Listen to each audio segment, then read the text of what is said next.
Ramadan is just a few weeks away, or maybe a few days away by the time you watch this. And for many Muslims, that brings excitement, anticipation, and a sense of renewal. But maybe you're not feeling that way. Maybe you don't feel ready. Maybe you're not even excited about it.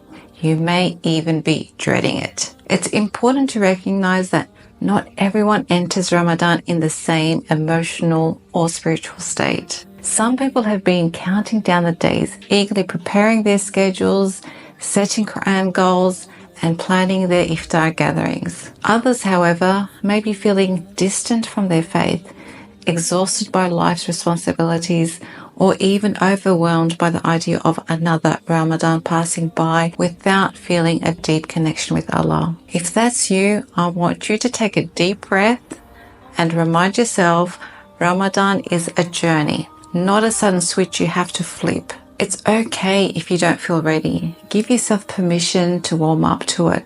One of the best things you can do right now is mentally prepare yourself for Ramadan without pressure or comparison. Instead of feeling like you have to dive in at full speed on day one, start easing yourself into the mindset of Ramadan. One of the simplest ways to do this is by making dua. Speak to Allah in whatever way feels natural to you. Even if you're struggling to feel excited about Ramadan, simply say, "Oh Allah, allow me to love the month of Ramadan. Enable me to utilize the holiest month of the year. Open my heart to it and help me grow in whatever way is best for me." Or it could be something similar, whatever comes from your heart. Even if your heart doesn't feel fully ready yet, the sincerity in asking for readiness is a great start. Ramadan is an opportunity, and Allah is always ready to meet us wherever we are. Aside from making dua, another way to mentally prepare is by gradually easing into some of the habits you hope to carry into Ramadan. Many people make the mistake of thinking they need to do everything at the start of Ramadan at 100%. Praying every prayer on time, reading Quran daily, fasting with full devotion, and engaging in hours and hours of extra worship. But in reality, if we go from zero to extreme all at once, we may find ourselves burning out very quickly. Instead, take small steps now. If you've been struggling with prayer, try adding one extra prayer a day. If you haven't read Quran in a while, start with just one verse daily.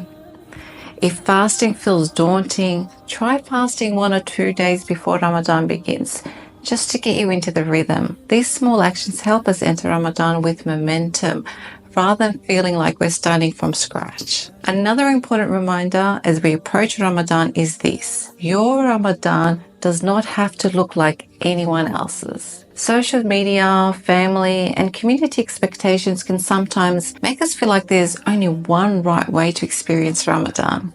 But the truth is, your journey in Ramadan should be tailored to your life, your needs, and your personal growth. Instead of asking yourself, "What should I do in Ramadan?" ask yourself, "What do I need from Ramadan this year?" In this way, you will be more open to receiving from this holy month, which means your heart will be more open to it. Maybe you need a Ramadan of healing. You've been carrying emotional burdens, dealing with stress, or struggling with personal challenges. In that case, your Ramadan might focus on self-care, seeking inner peace, and turning to Allah with sincerity, rather than overwhelming yourself with excessive expectations. Or maybe you need a Ramadan of discipline. Perhaps you've been struggling with consistency and you see this as an opportunity to rebuild structure in your life. Your goal might be to establish firm prayer habits, develop a consistent Quran routine, or cut out distractions that have been pulling you away from Allah. Or you need a Ramadan of simplicity. Maybe you felt distant from your faith and you don't want to overcomplicate things. Your goal might be to just focus on one thing, like praying Fajr on time, making a heartfelt dua daily, or simply experiencing Ramadan without excessive pressure. Your Ramadan should be about what you need, not about what others expect of you. And that brings me to another crucial point. Do not compare your Ramadan to others. Now, in the age of social media, it's easy to feel like everyone else has a perfect Ramadan plan. Everyone seems excited. You'll see beautifully decorated iftar tables, people completing multiple readings of the Quran, and grand acts of worship everywhere. And while these are inspiring, they truly are, they can also make you feel like you're not doing enough. But remember, Ramadan is not about how much you do. It's about the sincerity behind what you do. Allah does not expect you to worship like someone else. He expects you to turn to Him in the best way you sincerely can. Set goals that are realistic and meaningful for your life. If you're a busy parent juggling responsibilities, your goal might be simply to pray in peace once a day. If you're struggling spiritually, your goal might be to rebuild your connection with Allah through small, sincere acts of dua. If you're working full-time and exhausted, your goal might be to read Quran for just 5 minutes a day. The beauty of Ramadan is that every small act counts. The Prophet, peace be upon him, said, "The most beloved deeds to Allah are those that are consistent, even if they are small." So focus on consistency rather than quantity. As Ramadan approaches, also be mindful of your spiritual energy. Just as we prepare our homes for Ramadan by stocking up on food and organizing iftar plans, we should also prepare our hearts. One way to do this is by engaging in small acts of remembrance from now. Saying, for example, Subhanallah, Alhamdulillah, La ilaha illallah throughout your day helps shift your focus towards spirituality. Another way is to start reflecting on why Ramadan is important to you. Take a few moments to journal or simply sit in silence and ask yourself, what do I want to feel by the end of Ramadan? What would make this Ramadan meaningful for me? Reflection helps build a deeper connection with Ramadan before it even starts. Or you may want to start talking about Ramadan and its beauty with family and friends from now. You'd be amazed how much we can hype each other up when we talk about the positive aspects of something, including Ramadan. Lastly, let go of the idea that Ramadan has to be perfect.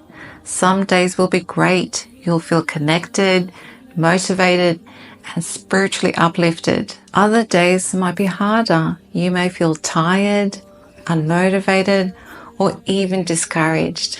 And that's okay. Ramadan is not about perfection. It's about progress. Allah does not expect you to be perfect for 30 days.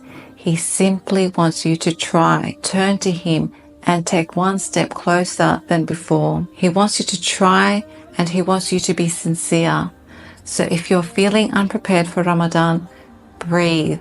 You're not alone and you're not behind. You don't have to be excited just yet. Just start with a sincere dua. Take small steps. Set goals that align with your personal journey. And most importantly, embrace the fact that Ramadan is not about what you accomplish compared to others. It's about how much your heart turns to Allah subhanahu wa ta'ala. May Allah bless us all with a Ramadan that brings us closer to Him in the way we need most. Ameen.